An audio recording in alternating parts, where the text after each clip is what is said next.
Every January, as the rest of the world settles down after the holidays, the city of New Orleans gears up for Mardi Gras. Carnival season is full of parades, balls, and its signature dish, king cake. And one of the most legendary king cake bakeries in New Orleans is Gambino's bakery. I have been coming to Gambino's for 50 years at least. I drove an hour and a half just to get to Gambino's to get one of their delicious king cakes. For several generations, Gambino's has been baking king cakes for New Orleans and the rest of the world. This is our 71st year in business, so we have a lot of experience. We have people that have been with us 40 years, 20 years. And the business of king cakes is big business. In addition to selling the cakes at their bakery, Gambino's ships king cakes all over the world. Doing a little 700-800 a day, which is a pretty good amount for a place building this size. We probably make about 100,000 during Carnival season.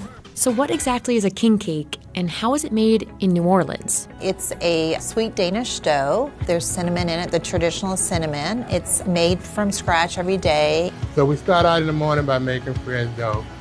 We mix it, we chop it up on the table, and then we give it a moment to rest, and we start the processing it.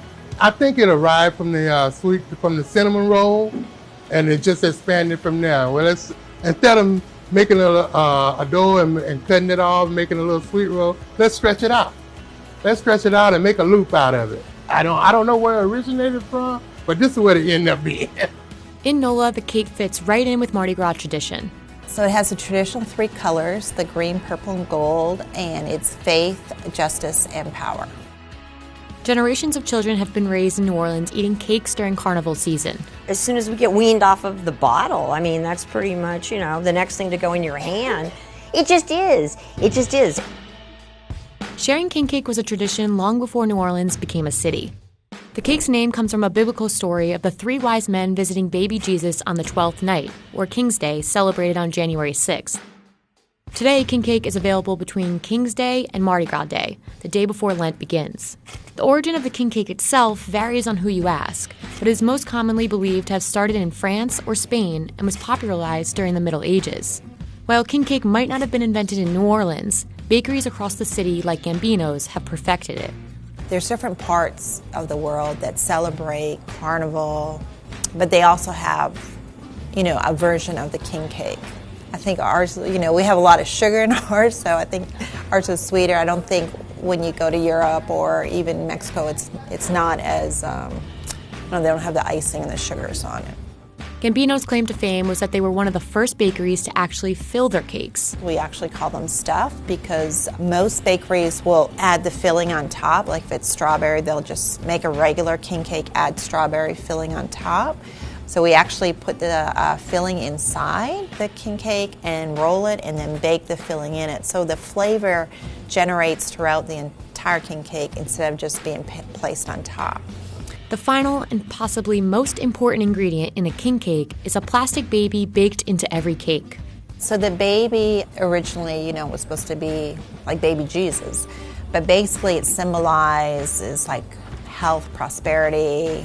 You're the king. It's like the grand prize in the cake. Before the baby was popularized, many Mardi Gras crews would hide a bean in their cake, and whoever ate the piece with the bean inside would be the king or queen for that year's Mardi Gras parade. Today, you can't buy a king cake without a plastic baby.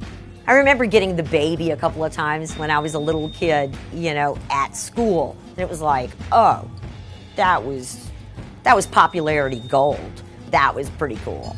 Tradition goes that whoever finds the baby has to provide the king cake for the next party.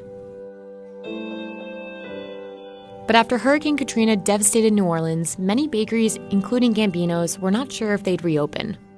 It was scary because you wonder if I think anybody that had a business here or was employed here, you didn't know what your future was. So it was very frightening. Sorry. Everything was just really slow coming back, and nobody really knew what was going to happen.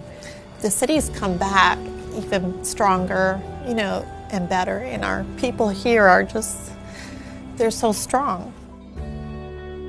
In the years since the hurricane, Gambino's popularity has grown stronger than ever. Some of the bakery's most loyal customers are former New Orleans residents who didn't come back to the city after Katrina, so they have Gambino's king cakes shipped to them wherever they are in the world. You have to live every day to the fullest because we just don't know what's going to happen. And I think that's why we celebrate so big here. I think that's what makes this place so unique to anywhere else, because we just have this, joie de vivre, that we love life and we love our culture and we just want it to keep going. And it's just kind of something to bring people together for, a celebration, which we like to do in New Orleans.